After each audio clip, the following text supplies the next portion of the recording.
اور وہ عقل ہی کیا، وہ عقل ہی کیا. لوگ سائنسدانوں کو عقل والا کہتے ہیں، وہ عقل ہی کیا جو کائنات کے نظام تک محدود ہے، وہ عقل ہی کیا ہے، وہ عقل ہی کیا ہے. اور واقعی عرض کرتا ہوں، شاہ عبدالعزیز محدث دہلوی رحمۃ اللہ علیہ نے حدیث نقل کی ہے فتح العزیز میں، ما انت بنعمت ربک بکاہن ولا مجنون. اس آیت کے ذیل میں کہ اللہ کا فضل یہ ہے محمد صلی اللہ علیہ وسلم پر کہ آپ کاہن بھی نہیں ہیں اور مجنون بھی نہیں ہیں. اللہ کا فضل ہے، اللہ کا یہ فضل ہے آپ پر کہ آپ کاہن بھی نہیں، مجنون بھی نہیں، بلکہ آپ ایسے کامل عقل والے ہیں کہ اللہ، اس روایت میں لکھا شاہ صاحب نے کہ اللہ نے عقل کے 100 حصے کیے، جس میں سے ایک حصہ اللہ نے ساری مخلوق پر تقسیم کیا ہے. ایک حصہ عقل کا ساری مخلوق پر تقسیم کیا ہے، اور 99 عقل کے حصے تنہا محمد صلی اللہ علیہ وسلم کو دیے گئے ہیں.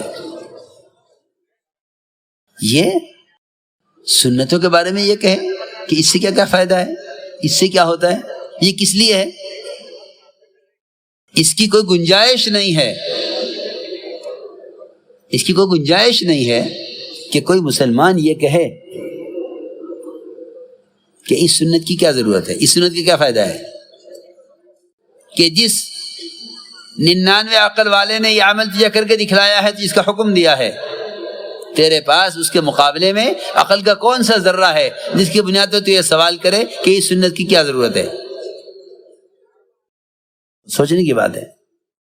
وہ تو جب رواجی طریقے غالب آ جاتے ہیں تو سنتوں کے لوگ فوائد اور علتیں اور وجہ معلوم کرنے لگتے ہیں کہ اس کی کیا ضرورت ہے، یہ تو ایسی بھی ہو سکتا ہے، تو ایسی بھی ہو سکتا ہے. اب میں چھوٹی سی مثال دے کر سمجھاتا ہوں. آپ اپنے محلے کے کلینک میں ایک عام چھوٹا سا ڈاکٹر، اس سے جا کر اگر یہ کہہ دیں کہ اس گولی کی کیا ضرورت ہے، تو پاگل کہے گا، تمہیں نکال دے گا. تجھے کیا خبر، ڈاکٹر میں ہوں، دوا میں دے رہا ہوں، تجھے کیا مطلب ہے اس سے؟ آپ ایک کلینک کے ڈاکٹر سے نہیں کہہ سکتے کہ یہ دوا کیوں دے رہے ہو، اس کی کیا ضرورت ہے، میں تیرا معالج ہوں، دوا میں تجویز کر رہا ہوں. اور یہ ایسے بے عقل کہ سنتوں کے بارے میں کہتے ہیں کہ اس سنت کی کیا ضرورت ہے، اس کا کیا فائدہ ہے. مولانا صاحب رحمۃ اللہ علیہ نے بہت بچپن میں، مولانا صاحب چھوٹے سے تھے، ان سے پوچھا کہ یوسف قطب بننا چاہتے ہو؟ کہ ہاں. کہ تمہیں قطبیت کا، قطب بننے کا نسخہ بتا دوں؟ لوگ تو سمجھتے ہیں کہ بہت ذکر سے آدمی قطب بن جاتا ہوگا. فرمایا قطب بننا چاہتے ہو؟ کہ جی. فرمایا کہ دیکھو، جہاں جس ماحول میں سنتوں کا خلاف، سنت کے خلاف ماحول ہو، جہاں سنت کے خلاف ماحول ہو، وہاں تم سنت پر عمل کیا کرو. یہ قطب بننے کا راستہ ہے. یہاں اچھے اچھوں کو دیکھا ہے، اچھے اچھوں کو، اللہ مجھے معاف کرے، میں کسی کو متہم نہیں کرتا، لیکن یہ حقیقت ہے، اچھے اچھے پڑھے لکھے، ان کی سنت کا مجاہدہ ان کے گھر میں نہیں ہے.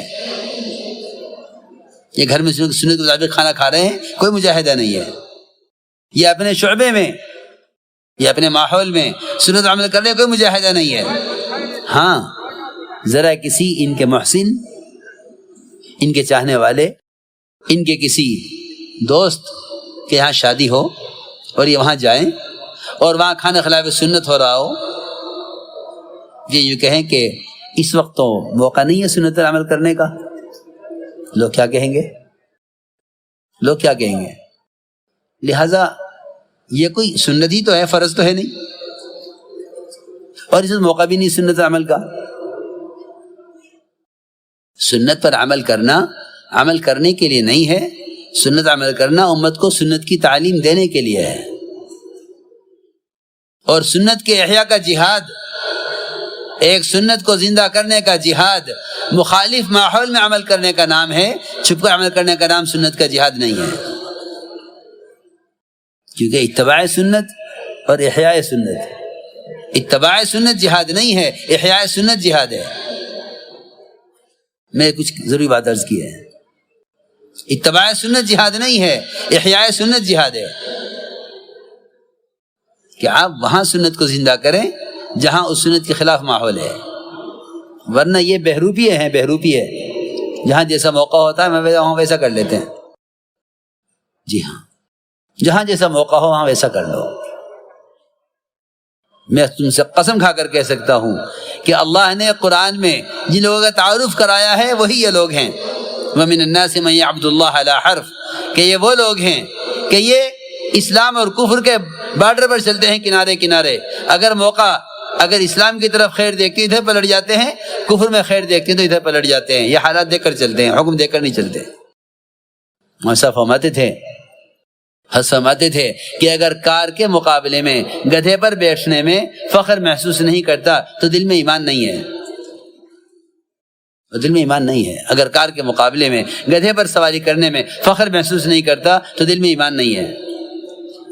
کیوں؟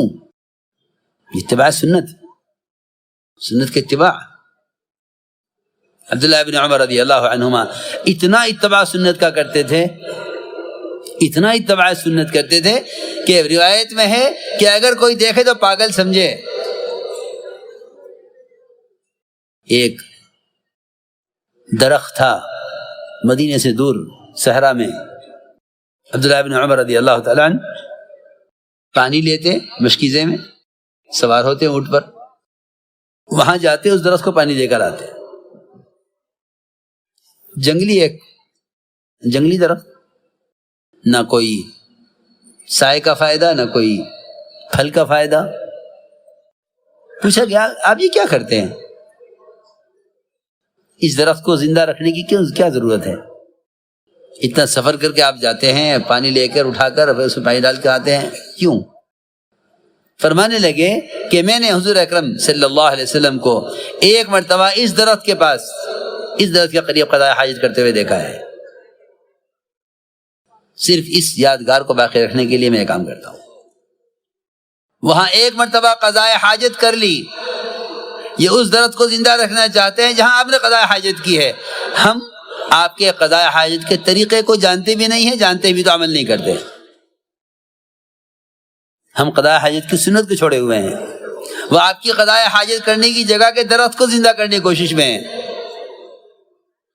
میرے دوستوں، بزرگوں، عزیزوں، خدا کی قسم، باطل یہ نہیں کہے گا نماز مت پڑھو، باطل یہ نہیں کہے گا زکوٰۃ مت دو، باطل یہ نہیں کہے گا روزہ مت رکھو، باطل یہ نہیں کہے گا حج مت کرو۔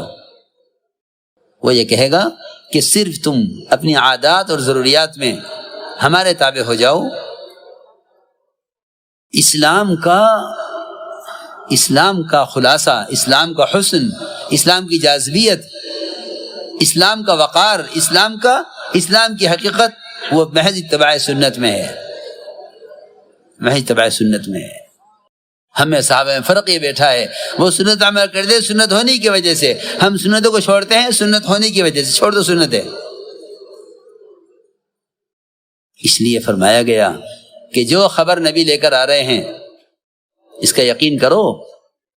تو میں نے عرض کیا کہ جو کائنات کے ظاہری نظام تک عقل رکھتے ہیں وہ نبی کی بات کا انکار کر دیتے ہیں۔ سفر معراج ہوا، رات کے کسی ایک حصے میں آپ کے جسم کے ساتھ آسمانوں کی سیر وہ الگ، اور زمین کی 1 مہینے کی مسافت وہ اس سفر میں آپ صلی اللہ علیہ وسلم نے صبح لوگوں کو خبر کی۔ سفر معراج ہوا۔